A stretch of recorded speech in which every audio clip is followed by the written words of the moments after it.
If you have a graveyard of unfinished projects, you might be more equipped for the future than you think.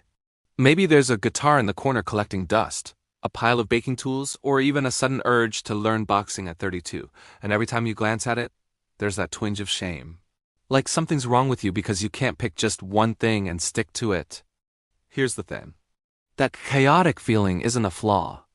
It's your brain quietly preparing you for a world that's nothing like the one your parents, teachers, or mentors told you to optimize for.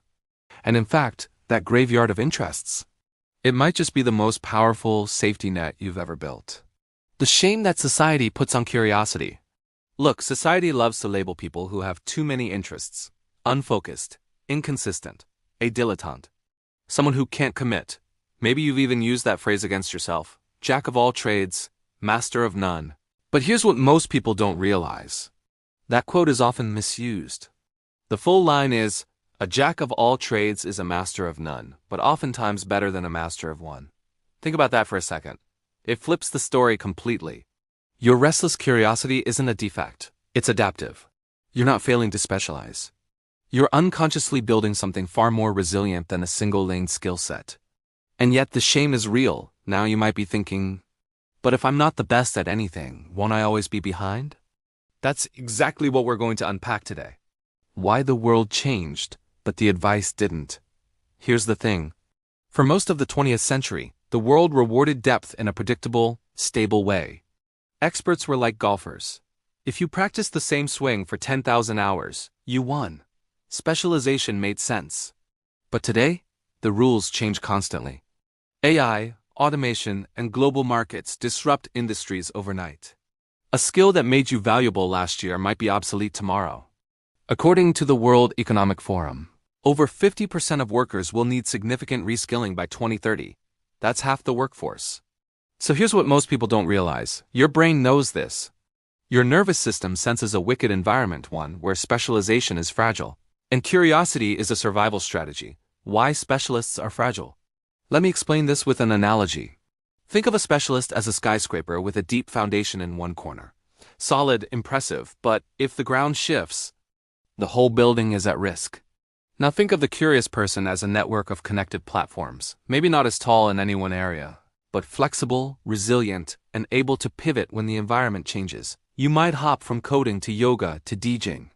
To outsiders, that looks chaotic, but to your brain, it's data collection, pattern recognition, adaptation. Psychologists call this far transfer, the ability to take an insight from one domain and apply it to a completely unrelated one. Specialists usually rely on near transfer, solving problems they've seen before with familiar tools. You're innovating in ways specialists often can't even imagine. The M-shaped mind. So, what does this all mean for you? It means you might be building an M-shaped mind. Most people are familiar with the T-shaped model. Deep knowledge in one area, broad understanding elsewhere. That's fine in a stable world. But the M-shaped mind is different. You have multiple pillars of depth, connected by bridges of curiosity. Here's what makes it special. Each pillar gives you mastery, but the connections let you innovate. You're not a dilettante, you're a bridge builder. A synthesizer of ideas from domains others see as unrelated. And that's where the magic happens. The mistake that breaks polymaths. Now here's where it gets really interesting. A lot of people think being M-shaped means doing everything at once. You start learning guitar, then coding, then yoga all in the same month, expecting mastery in each. Yeah, that doesn't work. You burn out fast. You feel like a failure. That's because M-shaped mastery is serial, not simultaneous. Think in seasons. You don't have to abandon a passion, you just need to focus on one pillar at a time. Other interests remain as side projects, playgrounds, or maintenance, structuring your life like a polymath. Here's an actionable framework you can start using today. Layer 1. The anchor, the skill that pays the bills and keeps your life stable. Layer 2. The active pillar, the current area of focus where you deliberately practice and grow. Layer 3. The sandbox. All other interests and curiosities, zero pressure, just play and exploration. For example, maybe your anchor is coding. Your active pillar is learning music production. Your sandbox includes photography, meditation, or even baking. You're not failing at any of them. You're sequencing your life intentionally. Actionable step. Write down all your interests. Assign each one to anchor, active pillar, or sandbox. Start today with one active pillar and one sandbox activity. Redundancy is your superpower. Here's something psychologists and evolutionary biologists agree on. Redundancy isn't waste, it's resilience. Take elephants. They rarely get cancer because they have 20 copies of a cancer-fighting gene. If one fails, another takes over. That's redundancy. You have the same thing going on cognitively. Each skill, each interest, each dabble is a backup system. If one area of life falters, you have options. If your career is disrupted, your hobbies, side skills, and accumulated curiosity give you pivot points. Actionable step: don't abandon your failed hobbies. They're insurance. Maintain them lightly, maybe 1 hour a week, and let them grow organically. The hidden advantage of me-shaped people. Now, here's where it gets really interesting. Far transfer, the ability to connect seemingly unrelated ideas, is why M-shaped people innovate.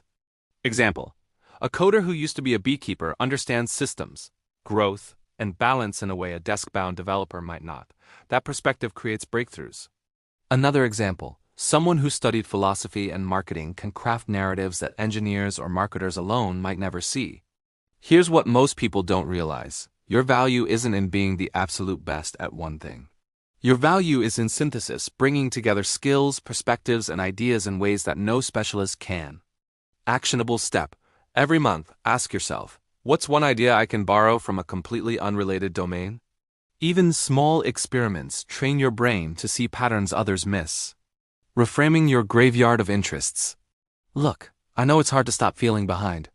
Friends are becoming senior engineers, managers, or entrepreneurs. You're switching tracks. You see unfinished projects everywhere. But here's the reframe. Those unfinished projects aren't failures, they're semesters in the university of your own making. Each one built cognitive flexibility, adaptability, and creative resilience. You weren't meant to be one-dimensional. You were meant to bridge worlds. Actionable step: pick one past unfinished project. Schedule one small, deliberate session this week just to reconnect, not to finish. See it as a node in your network, not a failure. So what does all this mean? You don't have to pick one path. You don't have to apologize for curiosity. You weren't designed to be a single arrow shot straight ahead. You were designed to explore, pivot, and synthesize. If you embrace the M-shaped approach, you can reduce burnout by sequencing your pillars, build resilience through redundancy, innovate through far transfer, enjoy the life of curiosity without shame. Here's what to do next. Comment below what your current active pillar is and one sandbox hobby you love.